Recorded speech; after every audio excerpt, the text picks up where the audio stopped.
What's going on, everybody? Welcome back to the channel, and in today's video we're going to be talking about the latest installment into the MCU, simply titled Agatha All Along, that once again stars Kathryn Hahn as Agatha Harkness, as well as some new faces into the mix played by Locke, Sashir Zamata, Aubrey Plaza, and more. And going into this show, I was at least a little bit intrigued because you have Jack Schaefer, who's the main showrunner of the show, writer, and directs several episodes in the show, who also worked on WandaVision, and so, that at least gave me some peace of mind going into it, though I will be honest in saying that the marketing of the show didn't necessarily blow me away, nor did it have me all that excited to really watch it. And when I heard that this show was announced, even though I really enjoyed Kathryn Hahn as Agatha Harkness in WandaVision, I wasn't necessarily feeling like we needed an Agatha show. It just seemed like something that was a strange choice, and it felt like it was part of that massive wave of a bunch of MCU content that was being greenlit that I don't necessarily know that we needed. And it goes without saying that the MCU has been hit or miss for a lot of people over the course of the last few years post Endgame. But one thing that we all kind of know, and I think is unanimously loved within the world of the MCU, is the first Disney Plus series, which was WandaVision. That show was definitely unique, had its own identity, and had people really excited post Endgame to see what Disney Plus MCU shows were going to be all about. It had its own identity, it was weird, it was zany, it was able to play on sitcoms in a fun way, kind of leaning into fun costume design, set designs, and humor in a lot of ways, while also tackling some pretty heavy themes at times. And it left Agatha Harkness in an interesting spot, where after the big showdown between Wanda and Agatha at the end of that show, Wanda puts a spell on her where Agatha thinks that she's living this normal kind of hunky-dory life in Westview, kind of giving her a false reality. So going into this show, I was at least intrigued to see what they would do, even though I wasn't necessarily excited about it.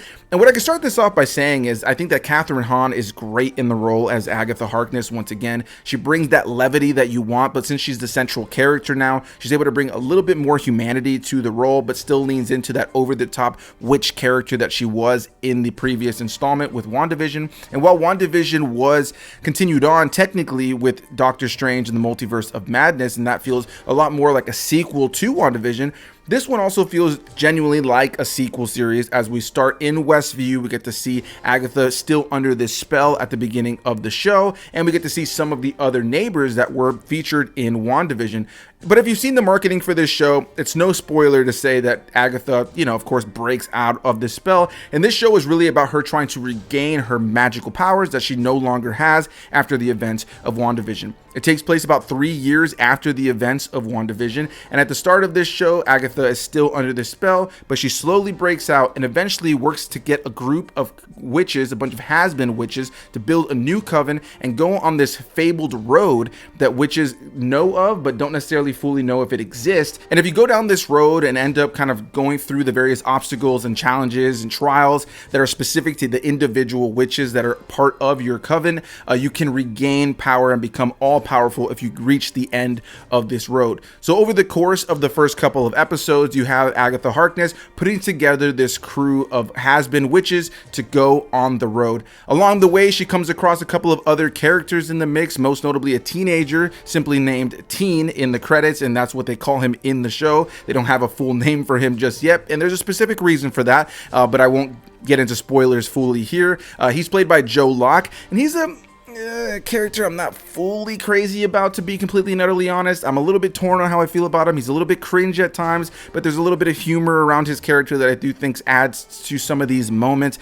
We'll have to see. I've seen the first 4 episodes of the show. Disney was kind enough to send me the first 4 episodes. As of this review dropping, the first 2 episodes are available on Disney Plus, so I don't want to get into any spoilers of what takes place in the 3rd or 4th episode. I'm just going to kind of give my general thoughts, but I'm not crazy about the character of Teen, is all I'll say. By the time we got into the 4th episode, I just kind of found it to be an annoying piece of the puzzle that feels fairly predictable in terms of what they want to do with his character and what his role in the entire story is. Outside of him, though, in terms of the Coven of Witches that we are focusing on here, you have characters played by Sashir Zamata, Ali An, and Patti LuPone. And on top of them as well, you have an old witch from Agatha's past who comes into the mix, played by Aubrey Plaza, which is the character of Rio Vidal. She has history with Kathryn Hahn's Agatha Harkness, and over the course of the show, they tend to go toe-to-toe, but find themselves in a situation where they may have have to work alongside one another. And one thing I could praise this show for sure is the production design and the overall production of the show as a whole.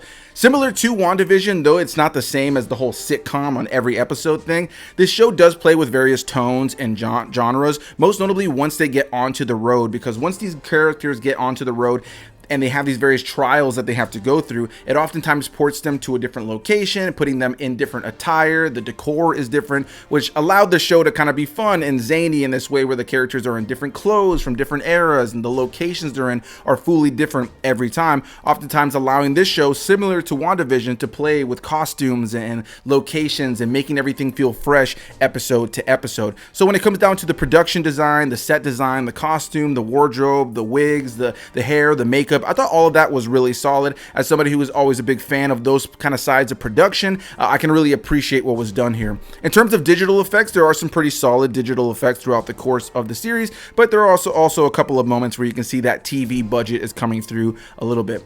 In terms of performances, I think everybody's giving a solid performance, with Kathryn Hahn being probably the standout here as Agatha Harkness, of course, as you would hope, it's her show. But outside of her, I think Aubrey Plaza is a big standout, because if you've seen Aubrey Plaza and other things, she can be a little bit over the top at times. So her playing this very sarcastic, over the top witch in an MCU project oftentimes lent itself to some really great and funny moments in the show. And when she was part of what's going on in the series, those scenes I found to be the most exciting to watch, or at least the most engaging. And I think the scenes between her and Agatha were without a doubt my favorites of the 4 episodes I saw. And that's not to say that the other characters aren't fully interesting, but I will be honest in saying that I'm a little bit torn on this show, because I do think that the writing is fairly generic, predictable, and oftentimes doesn't really lend itself to really creating characters that felt fully developed. The series is going to run for 9 episodes. I've seen 4, so I'm about halfway through the show, and I wish that I felt myself feeling a little bit more connected to the characters. By the time I got to the end of the 4th episode that I got to watch, I thought to myself, I'm intrigued to see where it goes. I'm curious, it's got my curiosity as an MCU fan, but it isn't necessarily something where I found myself really connected to the characters. There's moments in this show where it tries to kind of have downtime and tries to have these sentimental moments between characters that I feel like the show wants me to care a little bit more about, ultimately for me to not really feel that deep connection. And when it comes down to connections overall, I like, on one hand, that this show is very much its own thing. It feels like it's in its own pocket of the MCU that isn't really trying to connect to the bigger universe or push things forward within the MCU as an overall. But I know that that's going to be a negative for some and a positive for others. And I'm a little bit in the middle. While this show does play off of WandaVision at the beginning of it, once you get past that section at the very beginning, in a lot of ways it feels like its own show. It feels like a Halloween adjacent series that's just so happened to be in the MCU. It feels like a hocus pocus of the MCU. Take it as you will. And I love the hocus pocus movies, but it's one of those things where I don't necessarily know if it feels like Marvel, and that's okay. I'm always open to new MCU projects that have their own identity and kind of feel different than everything else that we've gotten. That's why WandaVision shined, but WandaVision was also playing off of things that have come before in the MCU while also pushing things forward for our characters. And based on the 4 episodes I've seen so far, and my opinion very well may change by the time we get to the end of Agatha All Along, it just feels like it's within the MCU, but doesn't really feel like an MCU project in any way, shape, or form. For the most part, all these characters and the events that are unfolding here feel very, very closed off and within its own pocket. And some people are going to love that. I'm sure there's going to be people who are like, hey, I'm excited to check out an MCU project that doesn't really feel like you need to have seen everything else. Hey, I've seen WandaVision, I'll watch this. But I can also see there's going to be some MCU fans that are watching this and go, like, am I watching Marvel right now? Like, this doesn't feel like Marvel. It doesn't feel like I'm in the world that I love and I'm watching it because I'm a Marvel fan, but this doesn't feel like Marvel to me. And that's kind of where I found myself. I was intrigued with where it's going, and I'm still intrigued to see where it goes, but it all feels fairly predictable, and it doesn't really feel like the writing has done an abundance within the first 4 episodes to really make me care about the characters and their journey. I'm excited to see what they do in the next few episodes. I'm excited to see what genres and tones they play with, as well as the costume design and set design just based on specifically the third and the fourth episode, and I'm excited to see the journey that Agatha goes on alongside these other has-been witches. But I'd be lying if I said I was like over the moon about this show. I'm right in the middle, still intrigued to see where it goes. I'm not giving up on the series. I will definitely do a full review of this show once all 9 episodes have come out and I have a full overall thought of the entire series. But just having seen the first 4 episodes, I think the first 2 episodes that premiere on Disney Plus as of this review dropping are intriguing. They definitely set up some interesting ideas as they set up all the characters and all these witches going to the road. There's some fun humor in the mix, and it showcases some of that great practical design and practical effects and the digital effects that are going to make this show kind of work for a lot of people. But the third and fourth episode, I think, are really going to make or break it for certain people. Some people might be turned off immediately by the tonal changes that the third and fourth episode have. And I think there's going to be a moment by the time you get to the end of those episodes where you question, does this really feel like it's part of the MCU? Again, I don't think everything needs to feel exactly like the last thing in the MCU. I like when things are different. I like when things have their own tone, but it just doesn't really feel like Marvel. It doesn't feel like it's trying to root itself in Marvel. It just feels like a witch story that just so happens to be in Marvel.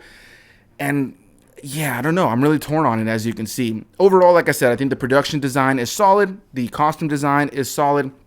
I think the musical score throughout it is pretty solid throughout. And I think that the cast here is strong. I just wish that the writing was giving these cast more, and that me as an MCU fan and me as just a fan of television shows and movies felt more connected to the characters 4 episodes in. I'm still intrigued. I'm still on board to see what the last 5 episodes have in store. But I'd be lying if I said that I thought, oh, this is great. You guys need to rush. This is going to like be an awesome MCU series that you guys are all going to love. I can totally see some people really enjoying this. I can see some people being in the middle on it, and I can see some people hating it. And you can say that about anything, but this is not one of those things where I saw it and I think, oh, this is going to be a crowd pleaser. In terms of the last MCU project, which is wildly different, Deadpool and Wolverine, I saw that movie and said, this is going to appease fans. Fans are going to have a good time. Does everybody love it? No. Is everybody going to love it? No, but it's a fun popcorn film that knows what it is. It was fun. It was over the top. It had all the fun connections. It played within the bigger universe of Marvel and ultimately seemed to appease most fans. People were really having a great time with it. And I could see a movie like that and be like, yes, I'm sure some people won't love it, but I already know there's going to be a huge percentage that will. You can just tell when you watch movies like that. And in the case of Agatha All Along, of course, I didn't expect it to be on that level, but it's one of those MCU shows that I can really see going either way depending on your personal taste. And if you're a fan of WandaVision and you were hoping that this was going to be like this great sequel series to WandaVision, I don't think that this show within the first 4 episodes is at the same height that WandaVision was 4 episodes in. I would even argue that I think the first episode or 2 of WandaVision are better than the first 4 of Agatha All Along that I just saw. But again, I don't want to sit here and keep rambling, but I am intrigued. I am intrigued to see where it goes, and I'm hopeful that my opinion will change by the time we get to the end of the 9th episode. But so far, my biggest standouts are Kathryn Hahn and Aubrey Plaza. I enjoy the production design and the set design, but the story just hasn't fully captivated me yet. It's enjoyable enough, but predictable. So a big thanks to you guys for watching, and let me know your thoughts down below. If you've seen the first 2 episodes, or you came back to this review because you saw the 3rd and 4th episode over the course of the next few weeks, and you just want to kind of hear somebody talk about it, leave your thoughts down below. Are you a fan of this show so far? Are you kind of with me and kind of in the middle, and you're not really crazy about it just yet, but you're at least intrigued to see where it goes? Or are you in the percentage of people who are like, yeah, this is crap, this is not for me, this is the MCU that I don't want to see anymore? I'm very curious to hear the various opinions, because I don't think there's going to be a wrong opinion on this one. This is not one of those shows or projects within the MCU where I feel like there's a hill to die on for me. I wish I loved it more as an MCU fan. I just don't. So a big thanks to you guys for watching. Hit that like button, comment your thoughts, subscribe for more videos, and let me know some theories down below as well. What do you think is going to happen in the final few episodes of the show, or on the back half of the show? What do you hope to see in the show? That's a lot of questions, but a big thanks to you guys for watching, and I'll see you beautiful people in the next one. Bye-bye.